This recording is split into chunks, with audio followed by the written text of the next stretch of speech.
बस आते ही होंगे। और तेरा शौहर आ गया घर? अम्मा मैं उससे बहुत तंग आ गई हूँ, किसी दिन ना घर बैठूंगी, अभी से बता रही हूँ। अरे पागल हो गई है क्या? क्या नाराज हो क्या आई है? नहीं, बहुत खुशी से आई है।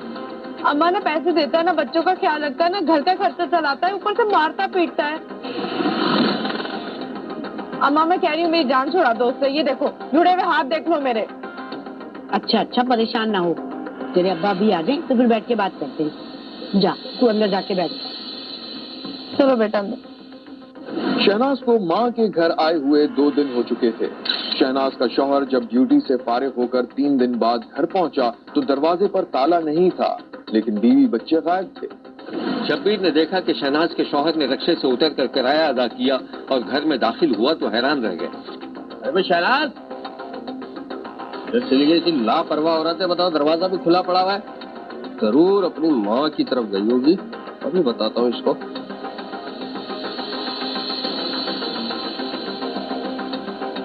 तो इसका फोन भी नहीं लग रहा। फोन क्यों नहीं लग रहा इसका? फोन भी बंद किया हुआ, वहीं चल के देखता हूँ इसकी माँ की तरफ। शहनाज के शौहर ने आंगन में खड़ी अपनी मोटरसाइकिल निकाली और सीधा अपने ससुराल पहुंच गया। दुकान पर उसका ससुर मौजूद था। सलाम अब्बा। वालेकुम सलाम। शहनाज यहाँ है? हाँ बेटा है, तुम अंदर आओ ना। नहीं आऊंगा, तो बोलो बच्चों को शराफत से लेके बाहर आ जाए, वरना अच्छा नहीं होगा। बेटा गुस्सा ना करो, मैं भी बुला के लाता हूँ। जाओ जल्दी। ससुर अंदर गया तो शहनाज की माँ परेशान दिखाई दी। बहुत सुल्तान आया है, बहुत गुस्से के अंदर है।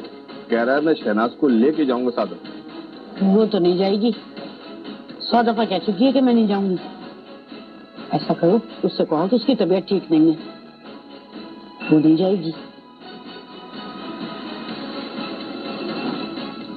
बेटा वो मसला ये है कि उसकी तबीयत ठीक नहीं है, वो कल आएगी। बल्कि एक काम करो, तुम भी यहीं रुक जाओ। को बोलो अगर कल तक वो घर शराफत से वापस ना आई ना, तो फिर मुझसे कोई शिकायत ना करे। बता देना उसको याद से। शहनाज का शौहर धमकी देकर गया तो शहनाज न सिर्फ जिद पर उतर आई, बल्कि दूसरे दिन वो कोर्ट पहुंच गई और तंसीख निकाह की दरखास्त दायर कर दी। शहनाज के शौहर को नोटिस मिला तो वो अपने आपे से बाहर हो गया। शब्बीर ने देखा कि हाईवे के एक ढाबे पर शहनाज का शौहर अपने साथियों के साथ बैठा था और जेब से निकालकर नोटिस पढ़ रहा था। कुछ देर पढ़ने के बाद उसने बेचैनी से उस नोटिस को अपनी जेब में रख लिया। क्या बात है उस्ताद, लगता है भाभी क्या खाते हैं? अब नहीं, ये बताओ कि तुम लोगों ने खाना वाला ऑर्डर किया या नहीं? नहीं उस्ताद, आपका इंतजार कर रहे थे। आप बन के काम करते यार, शहर यहाँ से दूर कितना है, वही चल के खाते। जैसे आपकी मर्जी उस्ताद, लेकिन उस्ताद बहुत जोरों की भूख लग रही है। चले, आपने बोला है कि शहर करीब है, चलो वहीं बैठ के खा लेंगे। हाँ हाँ चलो चलो चले उस्ताद। शहनाज का शौहर इंतहाई तैश और गुस्से के आलम में था। उसने सोचा भी नहीं था कि उसकी बीवी तंसीख निकाह का नोटिस भिजवा देगी।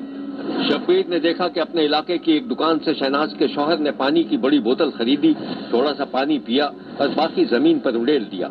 फिर पैदल चलता हुआ वो करीबी पेट्रोल पंप पर पहुंच गया। यार भाई पेट्रोल दे देना, मेरी गाड़ी बंद हो गई है यार तो बोतल में पेट्रोल नहीं दे रहा भाई, मेरी गाड़ी उधर एकदम बंद हो गई है अचानक यार, पेट्रोल खत्म हो गया। मेरे छोटे बच्चे भी साथ हैं, फैमिली साथ है। अच्छा पैसे ला, अच्छा करोगे 200 का दे। बोतल भर गई तो शहनाज का शौहर उसे लेकर दूर खड़ी अपनी मोटरसाइकिल के पास पहुंचा और फिर अपनी ससुराल की तरफ रवाना हो गया। एक मकाम से गुजर रहा था तो उसके ससुर की नजर उस पर पड़ गई।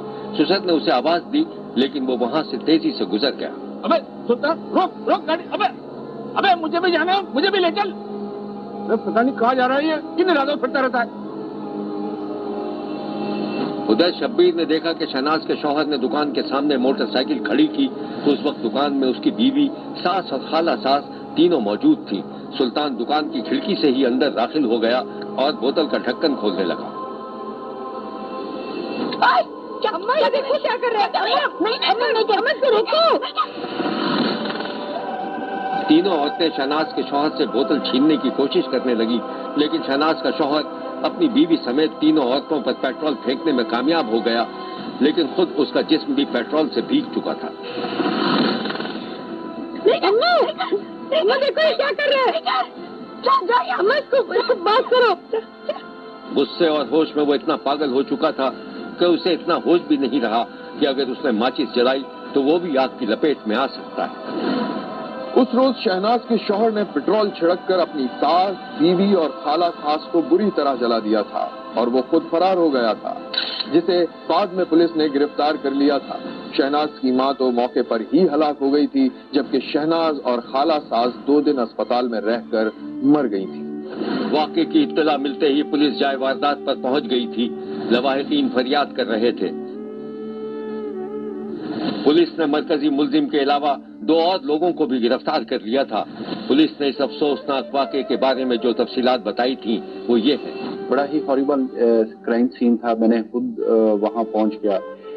ہم نے جو وہاں پہ دیکھا کہ ایک ملزم ہے سلطان نامی، جس کو لیٹر آن ہم نے گرفتار کر لیا۔ اس نے گھریلو ناچاکی پہ بیوی کو طلاق دے دی اور بچوں کی کسٹڈی کے معاملے پہ اور انتہائی وائلنٹ سٹیپ لیا۔ اس نے پیٹرول پمپ سے تیل لیا بوتل کے اندر اور ادھر جا کے دکان کے اندر چھڑک کے آگ لگا دی، جس سے اس کی مدر ان لا یعنی سابقہ مدر ان لا کی فوری طور پہ اسی ٹائم ڈیتھ ہو گئی، اور اس کی جو ایکس وائف تھی اور مدر ان لا کی سسٹر تھی وہ کریٹیکلی برن تھی، جن کو فوری طور پہ ریسکیو 1122 کی مدد سے، پولیس کی مدد سے ہاسپٹل شفٹ کیا گیا، بٹ لیٹر آن انفارچونیٹلی وہ بھی سروائیو نہیں کر سکے۔ اس کے بعد ہم نے 2 ملزم تھے جو کہ دیئر اینڈ دین اسی دن ہی اریسٹ کر لیے، اور مین ملزم کو بھی اریسٹ کر لیا، اور اس میں ہمارے پاس بڑی irrefutable ایویڈنس آ گئی۔ فرسٹ آف آل تو ملزم خود برن تھا اور ملزم نے اقرار جرم بھی کر لیا۔ بہت وائلنٹ ایکشن تھا اس کا، اور ایک گھریلو ناچاکی میں اس ایکسٹریم سٹیپ پہ چلے جانا اور زندہ جلا دینا اور پورے گھر کو آگ لگا دینا، یہ انتہائی بروٹل ایکٹ ہے آف کورس، اور انشاءاللہ اس کو اس کے کیے کی سزا ملے گی۔ یہ تھی اس شادی شدہ جوڑے کی کہانی جو 18 برس تک ایک دوسرے کے ساتھ رہا، لیکن ایک دوسرے کو برداشت کر سکا اور نہ ہی سمجھ سکا۔ شکایت در شکایت، الزام در الزام اور شکوک و شبہات نے نہ صرف 3 لوگوں کی بے دردی سے جان لے لی، بلکہ معصوم بچوں کو بھی زندگی بھر کے لیے نفسیاتی مریض بنا کر چھوڑ دیا۔ دیکھتے رہیے، کیونکہ کوئی دیکھے نہ دیکھے، شبیر تو دیکھے گا۔